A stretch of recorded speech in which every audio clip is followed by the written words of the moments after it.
Okay, before we get started today, I just want to let everyone know that we will be recording the live episode on the end of Death in Spring. The last part of it, we'll cover the whole thing with Christina Hall from the Ramon Yule Institute on December 12th at McNally Jackson. Previously, we've been saying the McNally Jackson in Williamsburg. That will not be open at this time. So it is the McNally Jackson on Prince Street, 52 Prince Street. That is where we'll be recording this on Tuesday, December 12th at 7 p.m. So please come out. We'll answer any questions people have, take any comments, generally chat about Rotorata, about Catalan literature, about whatever you want. It'll be very fun. It'll be entertaining. Brian will be there live, so you get to see him act as comedic genius in person. And please do come out for that. Tell your friends, tell everyone you know. Also, we are going to start planning the next season, which will be covering Georgy Gospodinov's The Physics of Sorrow. If you're interested in that, let me know. Contact me in some way if you want to be a guest or you have any suggestions or know people who might be interested in it. And while I'm sort of plugging that, please give us a rating on iTunes and tell your friends to listen to the podcast. It'd be great to get more people listening, more people finding out about these great books. And as you hopefully know, you don't have to have read the book before you listen to any one of these because they are generally more broad and entertaining and fill in the gaps than they are specifically diving into the intricacies of the text. So tell your friends, tell your family, tell your kids or whomever. Hey, I figured the best way to get subscribers and listeners is if we do Star Wars spoilers and theories. Because that's a good point. When I'm browsing on YouTube, the ones that have millions of hits is like, who's Rey's real father? I have like something like that. If you tease some of that here and there, it might actually kind of bump it up a little. I also, and this is, we're getting off track, but whatever, this is what this is for, unwrapping videos, unwrapping the podcast on YouTube. I found a YouTube woman. This is a Jawbone Bluetooth. I'm going to open up and show you. I really like the idea of unwrapping podcasts where no one can see anything and you're just talking about it. Yes, exactly. Well, I saw an unwrapping YA books from Penguin Random House, 1.9 million views. Fuck that. Okay, so Brian, you want to do the intro? No, go ahead. You do it so well. Go ahead. Yeah. I'll just okay. You do it, and I'll interrupt where it's appropriate. Okay, you start. So, welcome to the 2-month review. Hey, welcome to the 2-month review, where we talk about one book for 2 months. I'm Brian. I'm the real host, and Chad is the real host. And we have 2 special guests with us today. All right, Chad, take it away. Okay. Our first special guest that you probably have heard in the past, if you're a listener, is Patrick or P.T. Smith, who is a judge for the Best Translated Book Award, a reader, a critic, and we'll get to you in a second because I'd like to especially welcome our second guest, who is Jess Fenn, who also goes by J.R. Fenn. You might have seen her most recent story, which is called... Where did my tab go? Sorry. Jess. So Athena Dreams of a Hollow Body. Exactly. And the Boston Review, which just came out like not that long ago, like a month ago, right? And this is a whole issue on global dystopias. And her story was included, which is amazing and incredible. But in addition to that, Jess is also a former professor at Birkbeck College at the University of London. And is currently teaching at Geneseo. She also has a master's of philosophy and a PhD in English and comparative literature from Columbia University. And in addition to being an academic and teaching and working with students, her writing career, which you mentioned first, includes other pieces which have appeared in Versal, Pank Magazine, and Flash, the International Short Story Magazine. She also had a nonfiction work, Where We Went and What We Did There, which won the Gulf Coast Prize for Nonfiction in 2013. So welcome, Jess. Also, I should mention that you are also very heavily involved in medieval studies. So you cross a lot of different categories here. Thanks, Chad. I'm really happy to be here. It's good to have you on. Also, I'm going to mention this, and I don't want to foreground it by any means. But also, Jess sort of knows Lytton Smith, who is the host of the last season, and the translator of Thomas Jansen bestseller. Yes, yeah, that's my husband. That is your husband. So, anyways, thank you for coming on to talk about Rotorata. Yeah, I love her, and I'm just so happy that we get to talk about this amazing book. I have to say, before we do that, like your story title, Athena Dreams of a Hollow Body, not only does it remind me of like a title of a national song, like The System Only Dreams in Total Darkness, but it doesn't seem super remotely far away from Death in Spring. Do you want to describe what the story is? You mean my story? Yes. Yeah. Oh gosh. Well, basically, it's about a woman who was grown in a pod, and she comes out of this pod, and then basically decides whether or not she wants to reproduce, and where she wants to reproduce, whether that's in a pod or within her own body, and. And I have to say that as I was reading the Rotorita book, there's just so much interesting work that she does with the body, and that's something that I'm really interested in my own writing, and I think that's why I feel a special connection to Rotorita, especially. Patrick, I was going to ask you one question too before we get in this. Is that you, as the judge of the Best Translated Book Award, I just have to ask you, how does Death and Spring stack up to this year's other entries?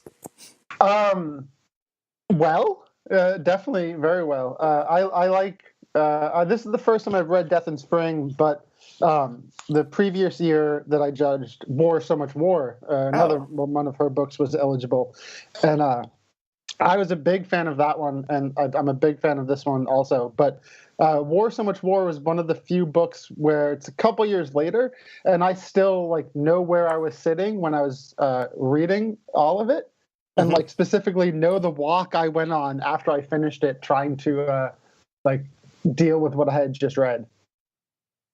So this one stacks up well. Also, I would, it's early in the process, but it would be a long list contender, I think. Which books from this year that were published in translation that you guys are considering have jumped out to you so far? I don't know if I should be talking about that. Okay, fair enough. There are good ones though, and there's a lot since it's still early. There's a lot that I expect a lot from, so I'm kind of holding off on them and giving myself time to explore others that I don't know yet, or just have less expectation for, and see what they do first. Makes sense. Well, if you don't have the Bible long listed, your whole list is shit, because the Bible is the best translated book ever. So just remember that every year. It's not eligible because it has to be the first time it's been translated. I don't know if you read rules about processes or not, Brian, but that's how I don't read any rules, but Do you read it all? In my book, it's a living. With theologians, it's a living word, so it's always new every time you open it. So it's always eligible. Period. Okay. So Jess, how did you come to find out about Rotorita? You said you taught one of her stories before? I did. I taught a class at Geneseo called Fiction Beyond Realism. And I actually just came across her completely on my own as I was finding stories for that class. Wow. So yeah, I mean, and I found a story called The Salamander, which is about this girl in a sort of timeless village who is accosted and raped, and then sort of comes into a relationship with her rapist, and sort of follows him around, and then she's burned and turns into a salamander. Yep. And goes under his bed and listens to him and his wife having sex above, and then she ends up in this pond with her arm sort of chewed off by a bunch of eels. Yep. It's just an incredible story. It just blew my mind, and I want to teach it again. I haven't had a chance to teach that class again, but there's just something about Rotorita's writing that taps into this subconscious world, and it is very much about I think, for me, feminine experience and the domestic and coming of age. And she creates these fabulous worlds that are so fantastic and yet completely recognizable. Yeah. So, yeah. We talked about that in the episode a couple episodes ago, because we did the selected stories first for this podcast, and Death in Spring it would be very weird to read it for 2 months, since it would be for 8 pages a week or something. But so we did the selected stories, and that was in there. That was one of the last stories that was included in that volume. So there was the one that became the main focus of one of the last podcasts. And Brian had all this information about salamanders and European culture. Oh, wow. I'm going to have to listen to that. Oh yeah. Oh, please don't. But yeah. Oh, I really want to. Make your students listen to it too. Did you find out anything interesting about salamanders? Yeah, they just have this. They believe they were these like almost like phoenixes. They were these poisonous creatures. They were really misunderstood. Like it goes all the way back to like Greek philosophers thought they were elemental, and so there's this mythology with salamanders throughout Europe. I had no idea. I think my favorite part of that was that you said that they believed that like the poison inside a salamander tail could kill an entire village. Wow. If it fell into the water supply. Yeah, they believed if they were in a tree, they would poison all the fruit of the tree. It would kill the whole village. If it fell into water, it would poison water. Like they were the most feared, like gruesome creatures, apparently.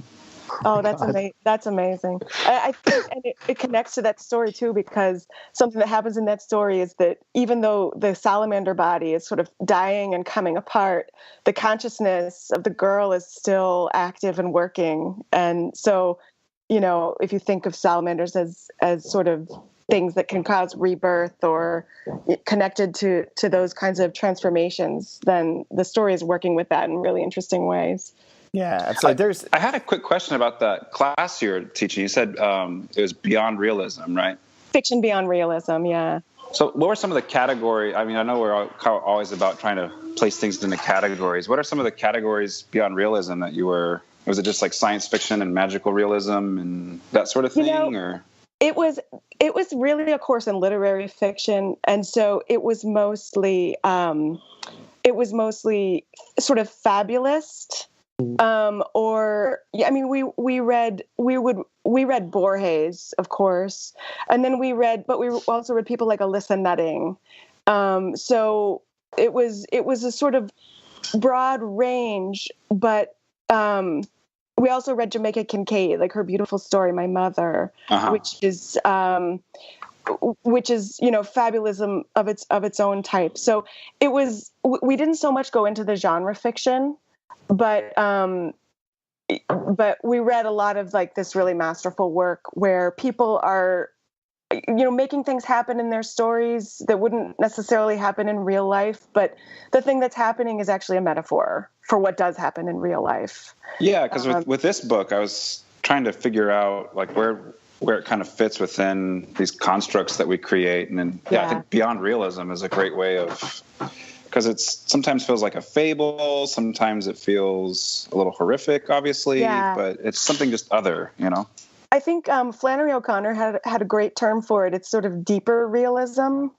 It's sort of, I don't know. I mean, not to say that a realistic piece it doesn't get to a deeper realism, but I think that with these with this kind of writing, like with Death in Spring, there's this way that we're getting these fabulous elements of this village, of these crazy things that happen in this village, and then like all the guys on the bridge fishing and then catching the fish and then putting them on the ground and stomping their brains out and then throwing the dead fish back into the river, and it's not realistic, and yet it sort of gets to this place of like, why are these people doing this? It's brutal. And you're right, there's an element of terror and of the grotesque.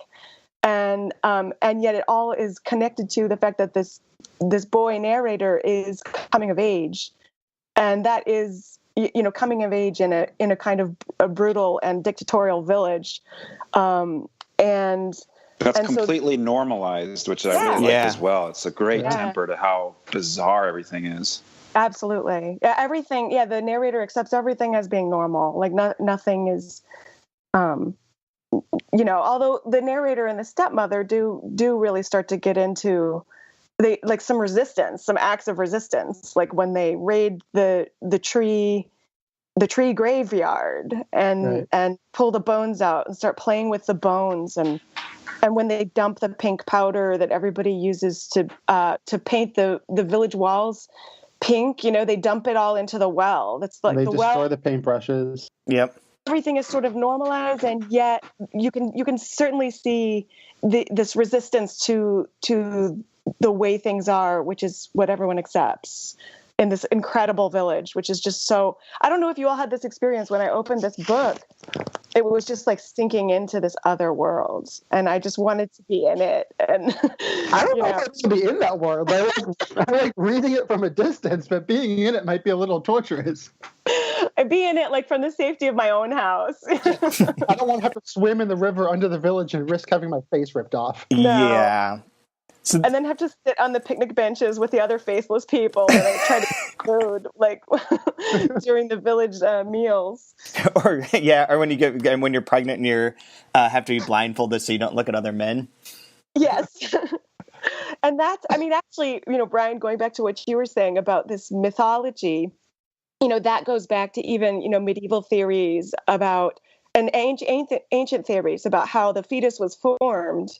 And, there was this idea that if a pregnant woman looked at a monster, the image would actually travel through the air and imprint itself on her eyeball and go down into the womb to the stuff that was forming there and imprint itself on the fetal matter. Well, that hasn't been completely disproven yet. Yes. We're living in a world where science may not mean much. So. I've wanted to become a flat earther lately. I've been doing a lot of research into flat Earth, and it might be for me. It might be fun. One of our other translators, Jan Patalski, is deep into he doesn't believe in it, but he's deep into reading all the conspiracy theories about the flat Earth. Oh, it's amazing! It's so fascinating. That would fit in with this book. It feels like a flat Earth world. It's just crazy with its weird traditions that are just held on to, and it's just so bizarre, but really interesting. And nothing seems to exist outside of it. There's hints of things outside the village, but for the most part, it kind of exists with nothing else. How many of these things, though, like, I haven't clearly thought this out fully yet, but like this section, just to give people a framework, is just continuing on where we left off with the young boy, the narrator. His dad has died, tried to kill himself and put himself inside of a tree. They pulled him out and filled his mouth with cement so his soul couldn't escape. That's a great time to laugh, by the way. His dad's died. Dad. So dad. Well, he didn't die naturally. He died in the weirdest way. He's not just tried to commit suicide, but then he's been murdered. So, it's kind of a double death. Yeah, exactly. His soul inside him where it's supposed to be. Yeah, don't let that out. So we continue on there with his stepmother, who's just a couple years older, is maybe slightly deformed in some way, is definitely very childlike. And they sort of come together in this section. So like a year passes more or less. You see certain, like, there's things about the fall, there's things about the spring, about the winter. Things happen with Senor and his Ivy, and we'll talk about him in a second. And they, as you said, Jess, they sort of disrupt certain elements of the annual traditions. But this is one of the chapters that's really laying out how these traditions, these myths, these beliefs are cyclical. They happen every year. There's a fiesta or a festa or a fair every year in which they display the prisoner, which I want to talk about in a minute too, because the prisoner was referenced in the last part, but he really plays a prominent role here. But with all these things, like they are very grotesque and weird. Like the idea that they have to go down into the caves, gather up all the paint, the red dust, and then mix it, make paint all their houses every year. And at the same time, like, if you turn the lens slightly, isn't that sort of what like we we do spring cleaning, we give ourselves makeovers, there's new clothes for school every year. Like it's like these rituals aren't completely foreign. They're just like a slightly stranger version of what we do in our lives that we don't usually take a lens to it in that way. It's so true. I really need to have my house washed. Like, did you have to have your house washed? I did that once, and I almost blew my fucking foot off. Wash my house. Yeah, don't run a power washer unless you're more skilled than I am. Like, those things are dangerous. What did you do with the power washer, Chad? I almost blew my foot off. Like, it's these things are powerful, fun, super fun, but be careful.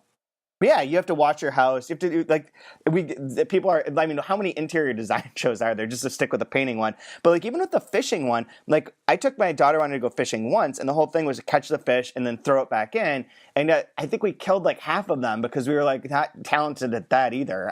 It's just a litany of things that I can't do that are physical. But there are like the burial thing. Like if you take the burial thing too, like okay, putting the cement in to keep the soul in is one particularly crazy belief, but not that different from like being consecrated or whatever the term is when you're dying and getting like your final sacrament, so that your soul can escape and go to heaven correctly, and being buried in a certain type way in a mausoleum. Like, we still have a lot of rituals in our lives, even if we live in a more atheistic or secular world that's purely digital. Even with that, there's ritualistic stuff that kind of comes up, and does form the consciousness of the kid or of us as you grow up.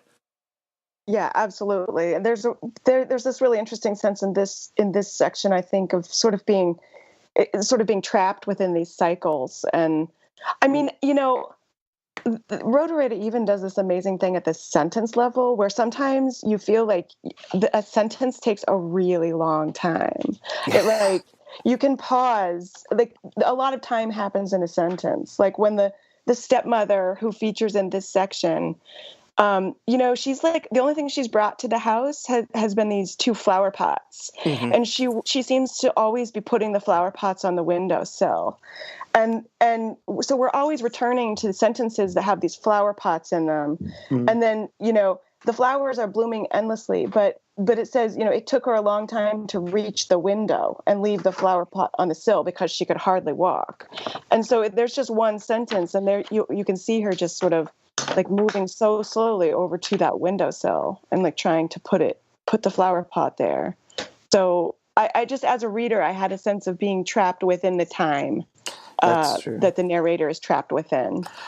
I had that experience in the first couple pages where it's describing the birds and their sort of like whole thing. I lost track of it. I underlined one part which just sort of hits at this, where it's like, it's right on the first and 31. When the 2 weeks had passed, the birds would return to find their nests full of bees that had grown fat on wisteria juice. Bees they quickly downed before laying 3 eggs. There's a lot of stuff packed in there. Yeah, a lot of the descriptions of the natural world, like the caterpillars are becoming butterflies, but it happens like in a really kind of slow, cyclical way. Mm-hmm. I mean, she does amazing work with time in this book. I think it's incredible. Yeah, I agree. What about okay, so you mentioned the one section that seemed very important, where they're fooling around in the forest of the dead and pulling out all the pieces, ripping apart the tombs or the trees and pulling out the bones and stacking the bones, which people then flip out about and have to like reorganize. And that is like an act of rebellion, I think, is pretty interesting in terms of how they're sort of upending everything, but yet it all kind of gets sorted back out. And also sort of like almost like hurtful, because they're switching around everyone's like little marks, because all those trees have been marked by the blacksmith for each person's future tomb, and they're switching them all around so that they're all over the place, which seems, kind of crazy as well. Mm-hmm. Yeah.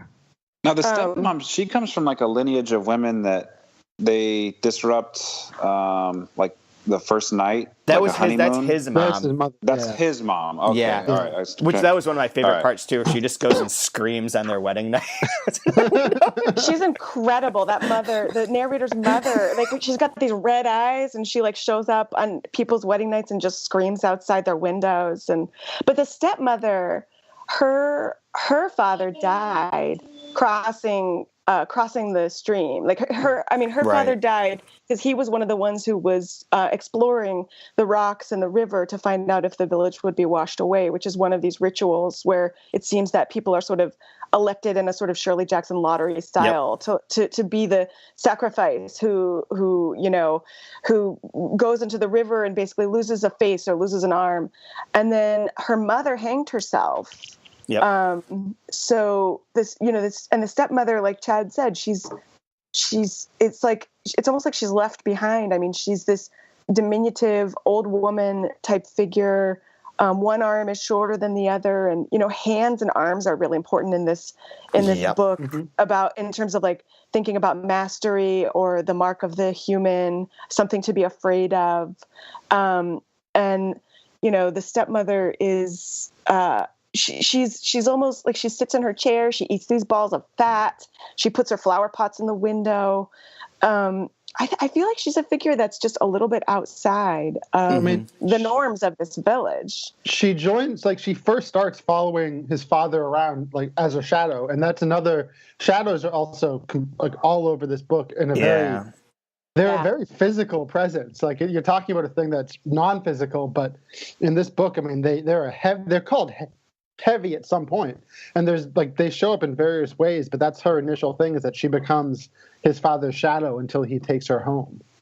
Real quick, when you were talking about arms and hands, the one part about his actual mother on page 39 that I loved was when he's talking about her end of her life, and he's like, "Then my mother grew ugly, her eyes became sad, her braid lost its luster, and her cheeks, and her shapely arm. Her elbow no longer seemed pretty or made of honey."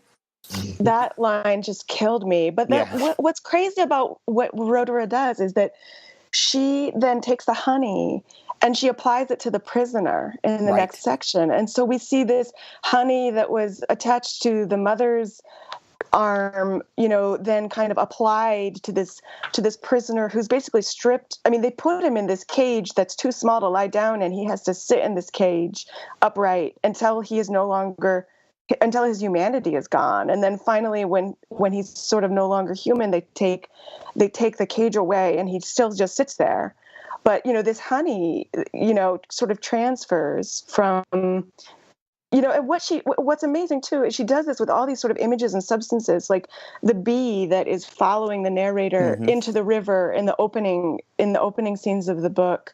The bees like reappear in the second section where the stepmother and the narrator are catching bees and eating them after they've desecrated the forest. And so, just this wonderful, again, it goes to the cyclical sort of fabulous time of this book where you feel like nothing really is going to disappear. Everything's going to come back again in some shape.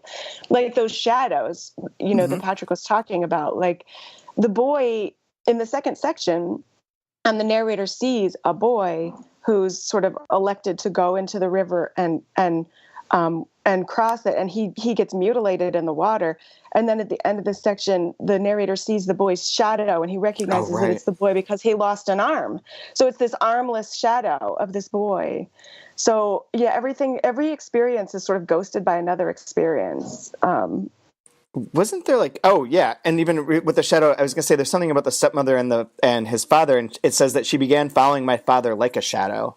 Yeah, and that's how he ends up like taking her in. There's like with the kids and the with the two of them as seeing them as like sort of childlike consciousness or people, and playing in that graveyard is almost like we're not afraid of death, we don't respect the traditions. There's sort of that poking a dead animal with a stick vibe to it, and they do that too with like dumping all the. Let's see what happens when we dump all the red dust into the water. Like, where does that go? Yes. There's a well inside a well. Let's sleep out here. Let's never go home. There's that sort of like childlike play or innocence that's going to, I feel, knowing, and without just as foreshadowing and not giving away any other parts of the book or any part of it, but like, does it feel like that's going to be crushed by like the cyclical nature of this place? That those rituals, do those rituals take over? Is this really the main conflict, is between how an innocent sort of playfulness and working outside of society, can that survive, or is that going to be just written over by, until you become no longer human, like the prisoner, and then you're free to, wander around like a horse, like that. And that also felt like not that far removed from like our prison system, like. Right. But I have to say, Chad, I think one thing happens in this section that's really crucial, which is a coming of age in this section, which is that the narrator starts sleeping in the stepmother's bed. Yeah. And that by the end of the section has married her. Yep. And they've had a child. So married seems like married might be saying a lot, but had a child. Well, I mean, their shadows merge. The shadows merge. Right. Well, I mean, so do you think I'm misreading that? Because at the end of the section, the last sentence uses the word wife. Oh yeah, he does. Yeah, we had a little girl just like my wife. You're right. Yeah, it is. Yeah. Although, like, I wonder what the marriage ritual would be there. Sorry, go on. Yeah. No, I totally. It's actually really ambiguous. It's kind of a crazy line that she throws in there at the end of the section, like this little grenade, and it's like, what the heck? Yeah. What just happened? But they're, even though they are childlike and they have this play life together, there is also this sense that that the narrator is coming of age in some way in this section, and sort of coming into a different relationship with with his own childhood. And there is actually a place that was kind of amazing, where, they talk about the sundial that used to be in the middle of the plaza, and someone had stolen the pin. And then it says no one cared because no one wanted time in their lives. Yep. I underlined that section. It's amazing. And then the stepmother, she makes herself into the pin, and she has her shadow go onto this rock. And she says, time is you and time is me. And then the narrator says, at that moment, I understood what it meant to experience the force of the boy leaving childhood behind. Yeah. And so, there is a sense that somehow within the narrator's experience, time is moving forward, and that some maturation will happen for this narrator over the course of the book. Well, she literally has him like go into a cave and reemerge, right? In this section, like a second birth. Yeah. Yeah. And not to spoil anything, but the first line of part 3 is when my child turned 4. So we're gonna jump ahead a lot of years here. But yeah, that's absolutely true. Like the time thing is super important, and like it is that he is growing up within that and within that system, and both of them are. Because like the stepmother is barely considered. I mean, it seems like when you start saying this, if you say to someone like, "This is a book about a 14-year-old boy who like ends up with a stepmom," like that sounds really not good. But she's like 16 or something, right? Like they're almost the same age. Also, that doesn't seem any better, Brian. Yeah, that's not any better. But then you like it's the stepmom in like the weirdest sort of way in which she just followed his dad around until his dad kind of took her in. Yeah. And that's sometimes when a teacher has a sexual relationship with a high school student, there's only like a 5 or 7 year age difference. I mean, come on, that's not that big a deal, is it? It's like shadows merging. There's no good way to get around that. Yeah, you're right. All right, it's still a stepmom. It's weird. Is this a confession, Brian? No, I read those things and I'm like, man, no teacher invested in me at all. Holy cow, these people are having sex in the parking lot. I can barely get him to like look at my paper after the class. Holy jeez. Oh man. No, but to be serious for a second, there is, along with the shadows, and there's like birth all throughout this section as well. If you think about it, it starts with describing eggs, right? Yeah. And it ends with, a pregnancy and a birth. And even with that, it says that the line before the very end of the section, when the moon died, I mean, there's the myth of what the moon is. We all know that one. Carried away with the shadow still joined at the mouth as if it had been dragged them away by their feet. And earlier it describes the Signor as being born by being pulled by his feet, and his legs are withered. Right. So it kind of reconnects with other birth imagery throughout the whole section. This book is so tight. Yeah. Let's reiterate, she worked on this for 20 years, 28 years or whatever. It's very evident. Yeah. What do you make of Signor at this point? He's such a weird figure in this book. I'm trying to find the section where he emerges out of his little horse and carriage. It's on 50 and 51. It said... Yeah, it's on 50. It says, the stout-aged driver opened the door and helped Signor out. I had never been that near him. His twisted legs made it difficult for him to walk. A birth defect. He had come out wrong. The midwife who birthed him had grabbed him by his feet, yanking them out, twisting them. They left him like that, his bones forever contorted. And then and that's when like someone has fallen through from his ivy. So his hill's up on a hill.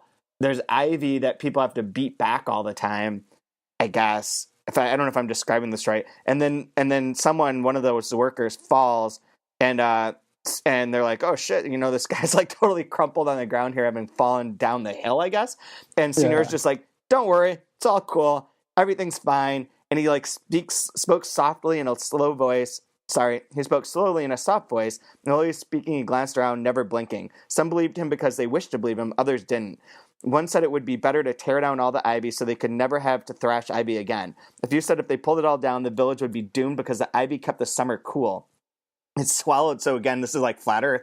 It swallowed the sun's strongest rays the naked rock could never absorb. Worse still, the rays would rebound onto the village, making it as hot as the blacksmith's forge. Signor kept telling him not to worry. Like, he's got this weird exposition in this chapter, I feel like, or in this part. Because I think initially when I first was reading this book and reading it through the lens of like Catalunya and her being in exile and all that kind of stuff, that it was sort of like, this is kind of the life under Franco. There's like a Senor Franco that's imposing these crazy things on top of you because you can't be yourself. You can't have your culture. It's all outlawed. And there's like a political way to read the book, I guess. But then the Senor appears and he's like, chill, man. It's okay. Everything's going to be fine. Sorry this happened. I mean, his act of compassion is like, he is like, until this, he's this little threatening figure kind of watching over them. And then when he comes down, his compassion is just reinforcing their world. Like, he's telling them, the dead guy, oh no, he died, but his soul's still in there. We still have time to pour concrete down his throat and trap his soul in. Yeah. Like, so it's cool. He's coming off as compassionate, but only to reinforce the bizarre, strange, torturous rituals of this place. That's true. But it's still that moment struck me because it made him a lot more interesting than just some like guy peering out his window over all of them all of the time. Isn't there some point where he's like, he hopes that he waits for the person to go underwater because he wants the village oh yeah, it's on 61. Senor observed it all from his towering window. He was waiting for the boy to emerge and announce that the village would soon be swept away by the river, which seems like more ominous and destructible. He does seem like an observer and someone who has some kind of power and is a sort of guiding hand for the things that are happening in the village. But with that scene where he's hoping the village is swept away, that kind of aligns him more with the narrator and the stepmother. Like I interpreted their acts, as childish play, but also a little more vicious, because they when they start hiding their paintbrushes, the village panics and they continue hiding the paintbrushes. Like they know what they're doing and they're playing, but they're also trying to break apart the rituals of the village. So the Senor kind of wanting the whole place to be washed away, it made him. I didn't see that necessarily as him. Looming over them so much as kind of hoping that these rituals are done with. Although, yeah, but then when he comes down and he does reinforce the one, that's sort of at odds.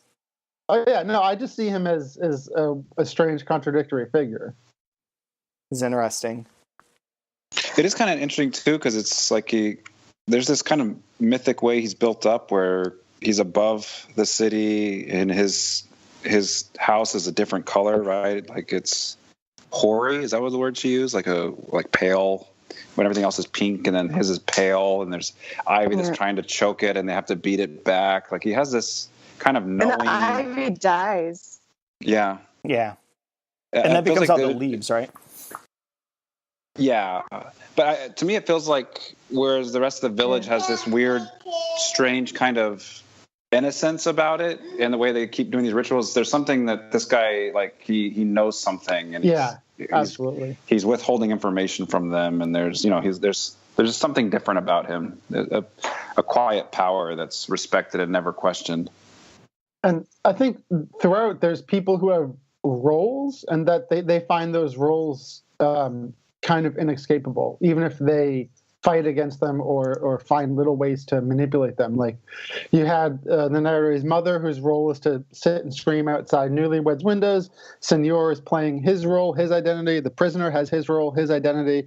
The blacksmith, I think there's others that I'm blanking on. And so I think Senor is someone who knows that he has to play this, leader role or watcher role, but doesn't necessarily believe in it or know how to move with it.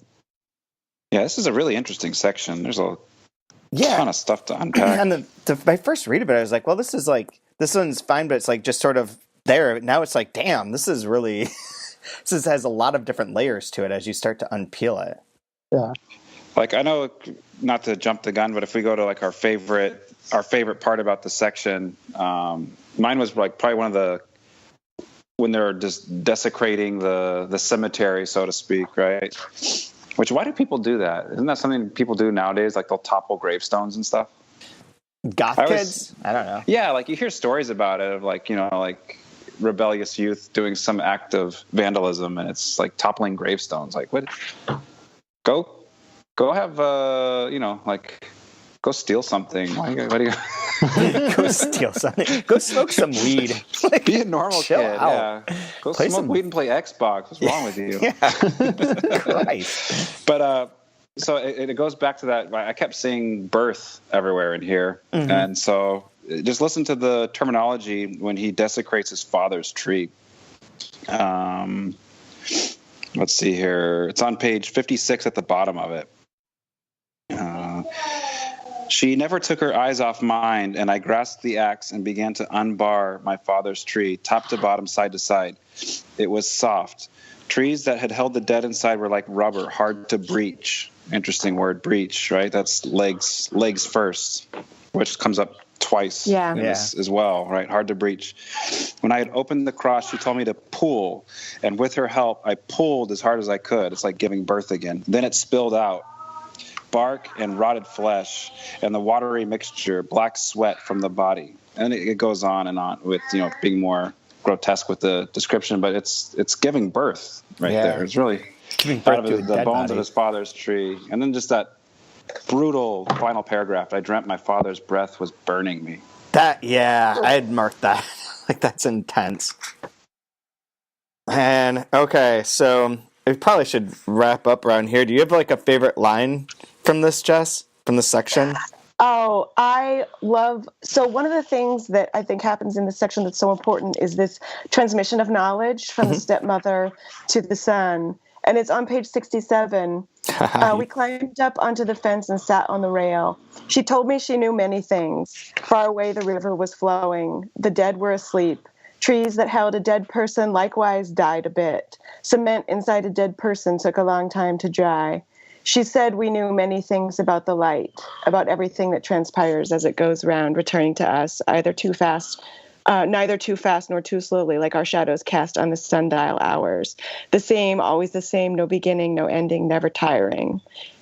It's just so incredible. The things that she knows that she's able to transmit to the narrator, and again that sense of cycles, and the way that these patterns are going to repeat themselves, and they're part of it, but they're not part of it. She says, these things happen, never tire. You and I grow tired. And that moment of like indirect discourse where she's there's no like direct dialogue basically in the entire book. Like all the speech comes in indirect discourse, and yet it seems to be, I think partly because of that, it's this intimate transmission of knowledge. So yeah, I just adored that section of this piece. Yeah, that was the one that I had marked too. So someone else has to go next. And give your final line or your favorite line and any final thoughts you might have on this section too.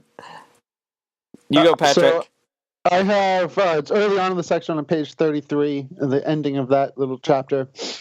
In the courtyard beneath the bloomless wisteria, a few odd flowers would still be blossoming, those that had not known how to bloom in time. Hidden among the leaves, they didn't have much color. At times, a weary wind would expose them for a moment, as if ashamed of displaying them. And I think that just captures her ability to put sadness and beauty into the same passage, like to the same degree. It's beautiful and it's sad, and it's also those aspects of life that are out of kilter. They bloom too late, and she's giving them a chance to be noticed, even if the wind is ashamed of them and too weary to really make an effort. It still gets them there. It's just something that she does well throughout all of her work, really. That's so beautifully said. I mean, you're right. It is so that's such a poignant passage, and it really captures that voice, that special thing that she does. It's gorgeous. Yeah, I like her. I like her a lot. Brian, do you have one? I basically read it already. I get with the program, Chad. Yeah, I can read it again, but that'd be redundant. At this point. Fair enough. I'm debating between two, but I'm going to go with this one because I think it's. Well, there's one on 58 where it's talking about like how people should die, and it's like the old people wanted everything to remain the same, the young people wanted it different, and the middle-aged people mostly agreed with old people except for a few people no one paid attention to. I think that's kind of perfect for like the state of the world in general.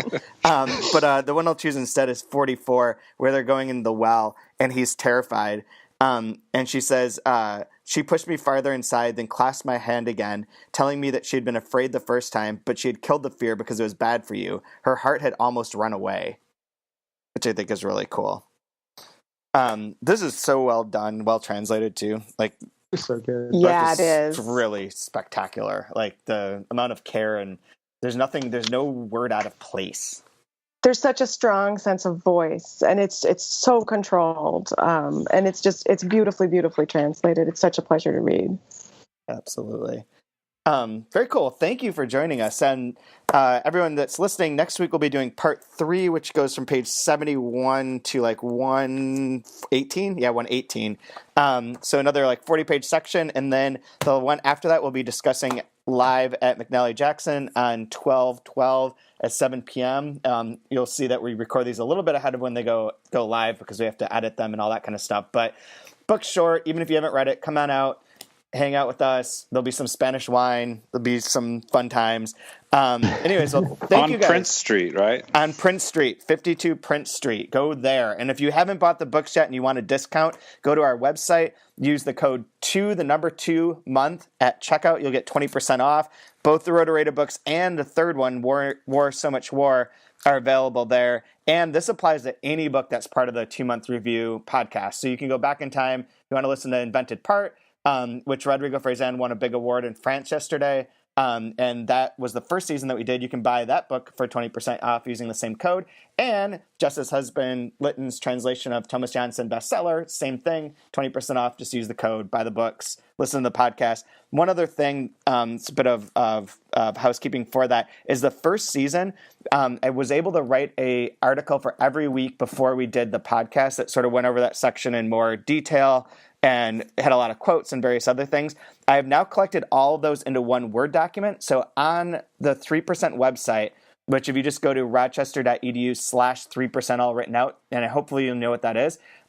If you go there, there is an article that is the Invented Part complete, in which you can download this document. It has all of those pieces into one readable format. You can click on them. You can read the article and listen to the podcast that goes along with it. You can read a whole full interview with Frezan that was done with translator Will Vanderheiden. It's a decent resource. I'm going to put it up somewhere more prominently and just keep reposting it. It's also in the GoodReads group for anyone who's following there. So do all that. Tell your friends to listen to the podcast, rate us, and I guess we'll be back next week, unless anyone has any final thing to say. Can I just give one last line that was like actually my favorite line? Yeah. I forgot about this one, but it's another piece of like wisdom, like the wisdom that you just read in your line. On page 41, she said, "People are closed in, but open when you approach them." Oh, yeah. That is great. I love it. Thanks so much, Chad. This has been so much fun. This is fantastic. Thanks for coming on. And thanks, Patrick. Thanks, Brian. I'll talk to you guys soon.